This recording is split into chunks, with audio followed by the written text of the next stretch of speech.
So asking for a friend.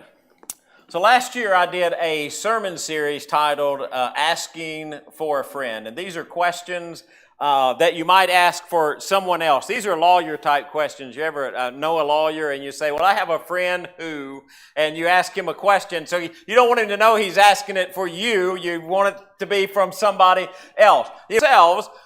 So these are questions that you want to ask, but you don't want it to sound like the question is coming from you.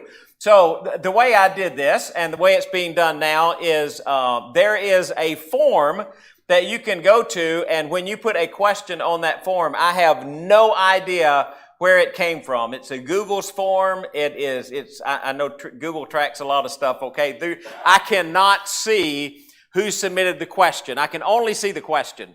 So if you get an online bulletin, there's a link in there. You can click that link. You can go on and you can ask, and I'll have no idea. Send me a text. I will know who asked the question. Okay, just so you know that. So you can write it on a piece of paper, handwriting, but probably not.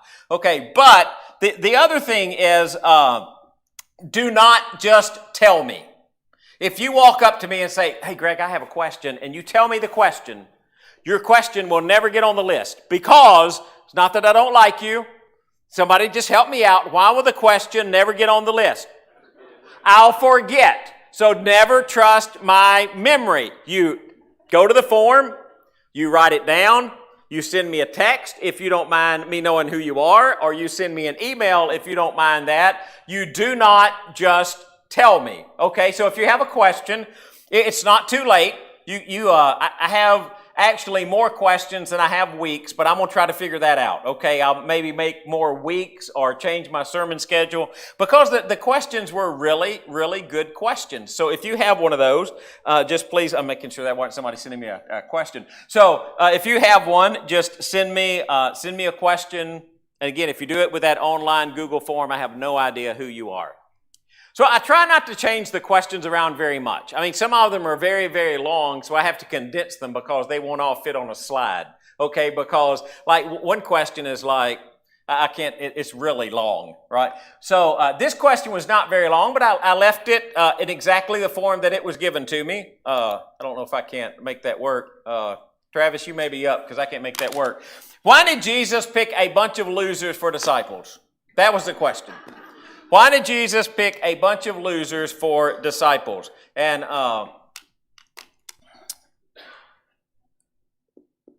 do you even know the 12 disciples? Peter, Andrew, James, Philip, Thomas, Bartholomew. No, wait a minute. I got to do this. I have a Statler Brothers song in my head. I'm sorry about that, but Simon Peter, Andrew, James, Philip, Thomas, Matthew, Bartholomew, and Simon, Judas, James, and John. If you do not know that, Statler Brothers, 12 Disciples, the Brave Apostle 12, go YouTube it. It's a great way to learn them, because that's just the way I learned them. There's also a song we learned in Sunday school, Peter, Andrew, but I don't remember that one as much. All right? So who were they? You have two Judases, right? One is Judas Iscariot. We know him. He is the one that betrayed Jesus. You have Judas, who is the son of James. He is also called Thaddeus in some Gospels. Okay, so if you're trying to figure out where Thaddeus fits, Thaddeus is most likely Judas, the son of James. There's Thomas. Sometimes Thomas is called the twin. Don't know who his twin was, but Thomas is called the twin. I'm assuming he was a twin. You have Bartholomew, but I didn't list Nathaniel, right? So Bartholomew and Nathaniel are probably the same person. In Matthew, Mark, and Luke, you have Bartholomew, but you never have a Nathaniel.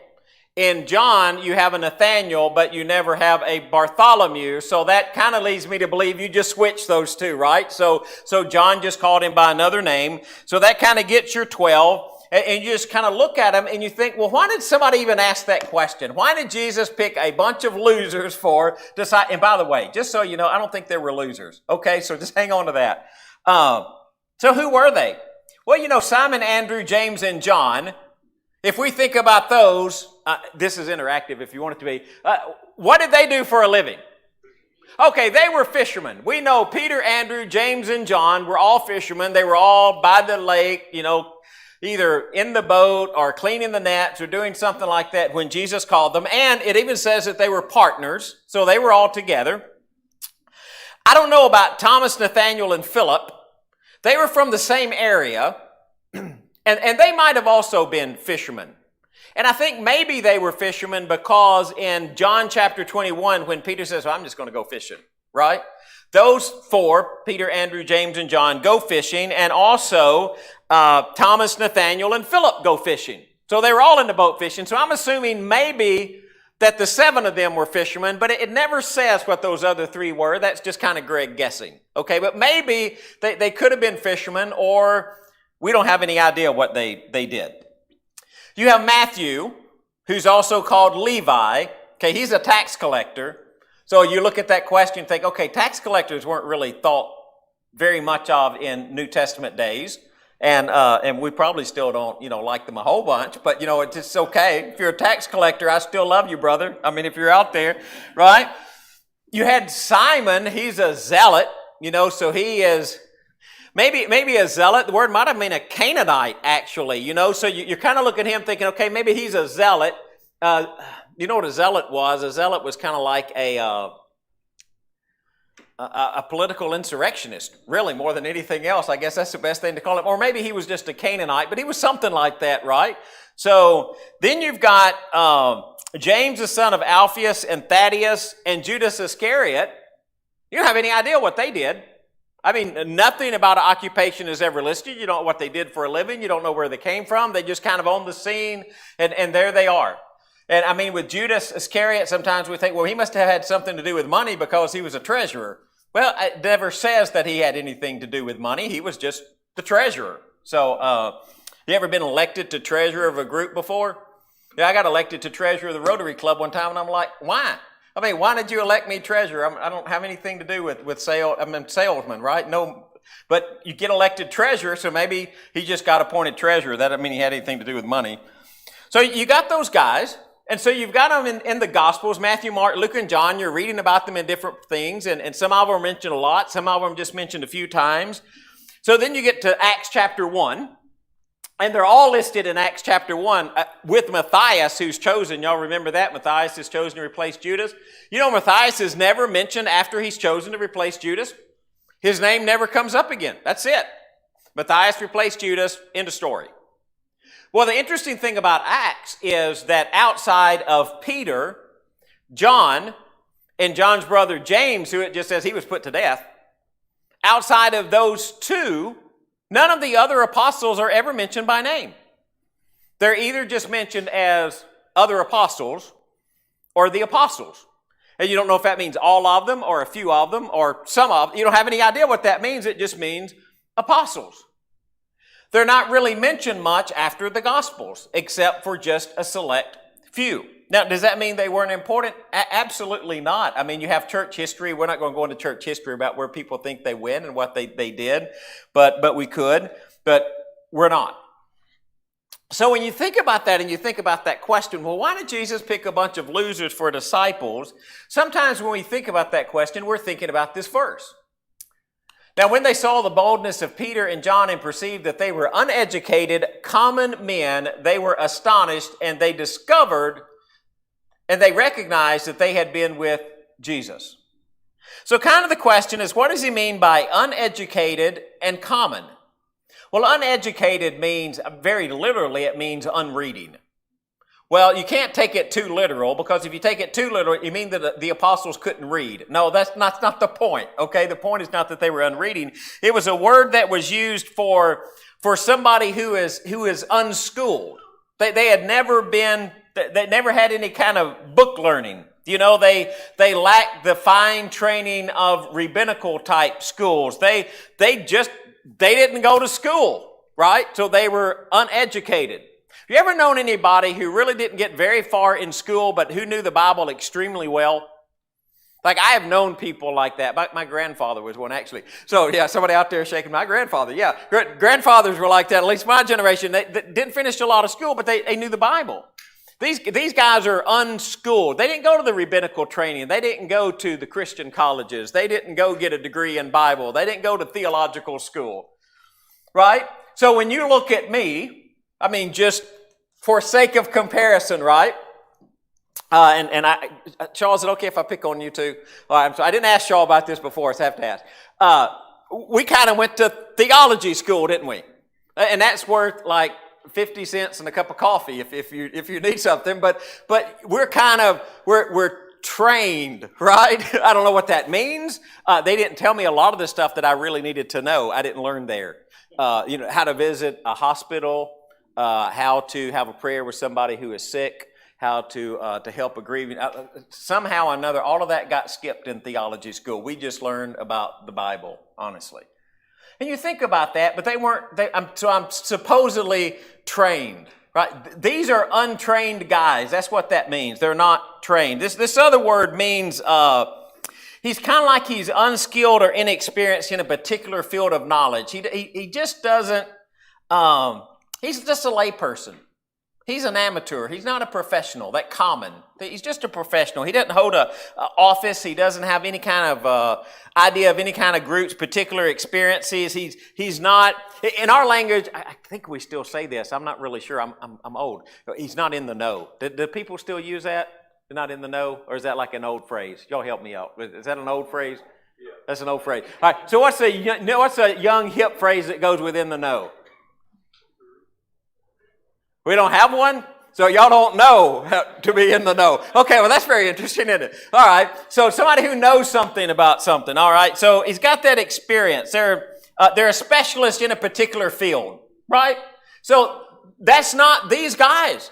They don't have rabbinical training. They haven't been to the theological schools. They haven't memorized all of the rules. They haven't sat down at the feet of a great rabbi. They're just kind of ordinary guys who all of a sudden have this immense faith and desire to spread this message about a man named Jesus.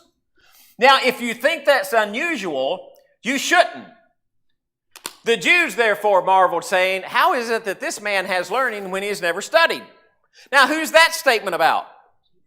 Jesus, right? Okay, so they're exactly like their master. He didn't go to the rabbinical school. He didn't sit at the feet of a great rabbi. He didn't go through the process. He wasn't the learned, trained theologian who was kind of the expert. I mean, he was, but they just didn't know it, right? He didn't go through the right steps. You start asking questions like this. So, do you need to go get a degree in Bible or theology to be a preacher? Is that a requirement? That's not for us, right? Do you have to have a degree in Bible to be a youth minister?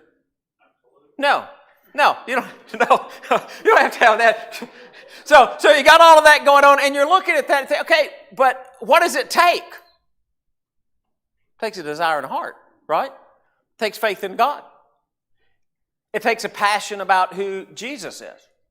That's the thing that it takes. And so Jesus comes along and they say, well, how does he know everything? Because he hadn't studied. They have no doubt. I mean, they should have recognized the reason Jesus didn't need to study it is because he wrote it, right? So they should have recognized that, but they didn't. And the apostles come along. What do they have helping them so that they don't necessarily have to go through that rabbinical training? They have the teaching of their master. They have the gift of the Spirit who's teaching them and inspiring them and telling them what to say. So they come along and you say, well, then what does that mean? Well, it means this, that they were great men, but it's because God desired faith, not natural or trained ability. Now, I want you to think about that for a second because that's really, really important because that hadn't changed. What God desires is men and women of faith, not people who have natural or trained ability. Now, let me preface it just a little bit, okay? Was there an advantage for me going and learning theology if I wanted to be a preacher? Was my education good? My education was very good for me.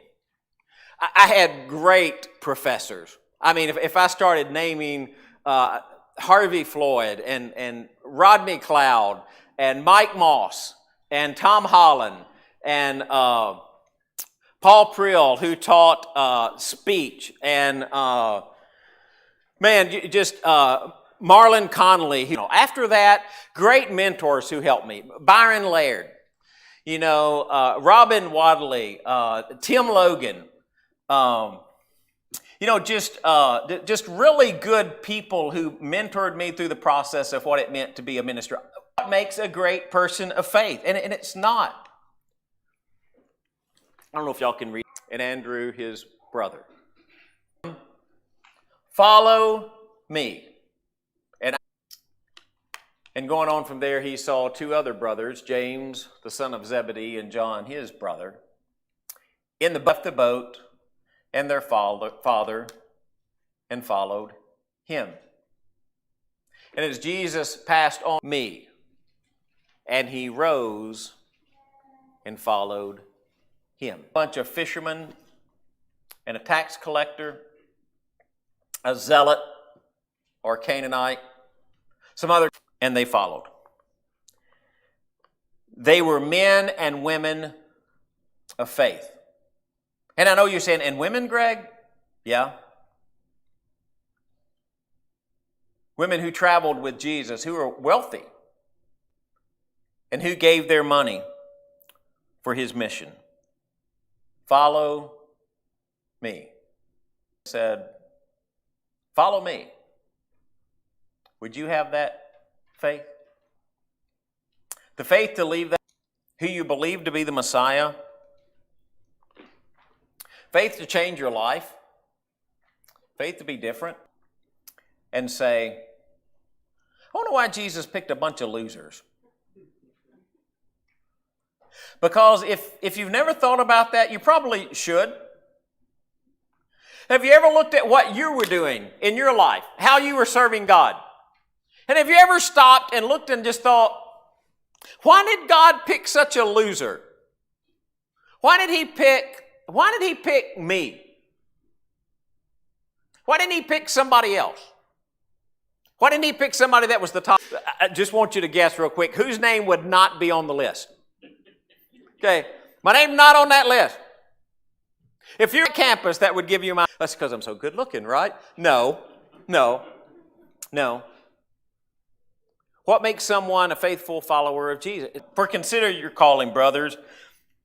Not many of you were wise according to worldly standards. I mean, listen to this. Not many of you were wise according to worldly standards. Not many were powerful. Not many are of noble birth. But God chose what is foolish in the world to shame the wise. God chose what is weak in the world to shame the strong. God chose what is low and despised in the world, even things that are not, to bring to nothing things that are, so that no human being might boast in the presence of God. Because of him you are in Jesus Christ, who became to us wisdom from God, righteousness and sanctification and redemption, so that, as it is written, let the one who boast in the Lord.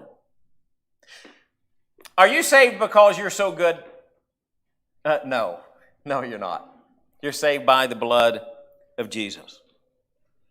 So, just like the disciples, you look at them and they've got these great faith moments, and then they have these little faith moments, right? There's this word that Jesus uses. It's used in the Gospels 2 or 3 times, and it means little faith people. So, you little faith kind of people, and just a couple of times that those are used. Let's talk about great faith. Following Jesus and leaving behind family, friends, money. There are wealthy women who traveled with Jesus, who funded his mission, which leads me to believe that the 12 guys that he picked were basically broke. And they leave everything to follow Jesus. Probably not knowing where the next meal is going to come from or how they're going to meet expenses. Jesus says follow, and they follow. Man, you get Peter's confession of Christ, right? These are great faith times. Who do people say I am? And some say this, and some say that, and some say this. And what did Peter say? You're the Christ. And he was like, yeah, Peter, you got it right. Great faith moment. Thomas. Everybody remembers Thomas for doubting, don't they? We get to that in the little faith moment in just a second. How about the Thomas who said, we'll just go with him so we'll die with him? A Thomas who is willing to lay down his life for Jesus. He sends out the 12 in Matthew chapter 10, and they're casting out demons. They're doing all of these great works. You think there might have been a little apprehension going out and doing that?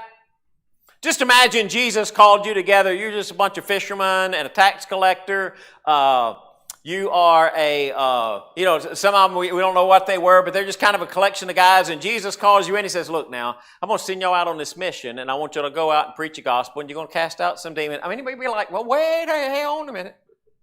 Not me. I mean, I'm good with you doing that, Jesus, but not me. But they did. I think it was tough to travel with Jesus knowing that everybody that was a religious leader was probably not on your side. The constant turmoil, constant conflict, constant fear, the thought that, well, Jesus, if you go to Jerusalem, they'll kill you. That constant fear and apprehension and struggle with everything that's happening in Jesus' ministry, and you don't know what's coming next, and you don't know how it's going to happen, or you see powerful people who are against you. I mean, Pharisees and Sadducees were powerful people in their world, and they're always against you, and you're always fighting in this sense of struggle. You think it was easy for them every day just keep on following Jesus? Then you got things like the calming of the sea. You know, they wake Jesus up because the winds and the waves are so big, and he's like, what's the matter with you guys? Hey, y'all, quit that. And the wind just quits. Right? And he says, what are you little faith people? What's y'all worried about? Right? The man who created the ocean is probably not going to drown in the ocean. Right? And even though he can walk on water, right? So you get that one. And you get Peter walking on water, and then he begins to sink. You get things like the leaven of the Pharisees, you know, where Jesus has done all of these great miracles, and then, we didn't bring any bread. You know, and he's like, well, you little faith people, what are you worried about bread for? You know, we wear the leaven of the Pharisees. Oh, man, he's mad at us. We didn't bring any bread. I mean, he just fed like thousands of people with nothing. You know, just a little bit, right? So, I mean, pretty much when Jesus prayed over the dinner table has enough. Right? And they're worried about bread, little faith. Or the healing of the demon-possessed man, where they says, you know, your disciples have tried to cast it out, but you can't. And Jesus says, well, some things just come out by prayer. Some texts say fasting, so prayer and fasting, which is also a question we'll get to in a couple of weeks. And the Thomas who said, let's go and just die with him. Then says, well, you know, I'm not really going to believe unless I can see some nail marks. Spot in the side.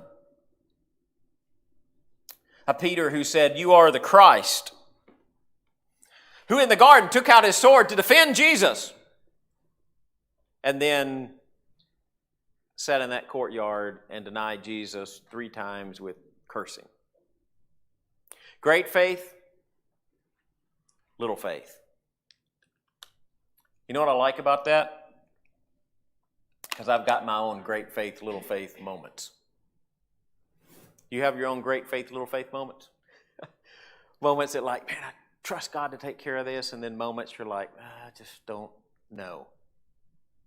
Times when you would be the one to say, you're the Christ, and another one that would say, I don't have any idea who that fella is that y'all got over there. A time that you'd say, I'll go die with him, like Thomas. And then another time it says, well, unless I see this, this, this, and this, there's no way I'm going to believe what you say you've seen. Great faith, little faith. So why did Jesus pick a bunch of losers? Because anybody can be a remarkable disciple of Jesus. God doesn't need just people who are trained in theology or people who have gone to rabbinical schools. It's not about your heritage or where you were born. It's nothing to do with the color of your skin. It's nothing to do with what you scored on your ACT exam or your SAT, or if you made the top 10 in the academic list in your high school, or if you graduated at the top of your college, or if you're the best football player or baseball player or basketball player on the team, not if you've got your name up in lights. None of that matters. You know what Jesus needs? Jesus needs people with great faith. Jesus needs people that when he comes by and he says, follow me, there are people who will follow him. That's what makes great disciples. I love the question, Because the question, why did Jesus pick a bunch of losers? So I'd understand I can be one. Because he called people like me, and he called people like you. You know that Statler Brothers song? That's why I remember the 12 disciples. I would sing it for you, but you don't want to hear that. But I love the last verse. If you don't know Brave Apostles 12, go Google it. Look it up on YouTube, something. I'm sure the Statler Brothers, Brave Apostles 12 is out there somewhere. Don REID, who is he's one of the Statler brothers, right? Can't tell you which part he sang, but it wasn't bass. That was his brother. But he wrote this song, and this is the last verse. So next Sunday morning, when your mind starts to wander, that pulpit prayer gets long, and you start thinking about yourself. Ask in heart if you would part with family, friends, and money, and leave it all for Jesus, like the brave Apostles 12. You know what Jesus picked? Jesus picked men of great faith. And that's what God wants for you. Just be people of great faith.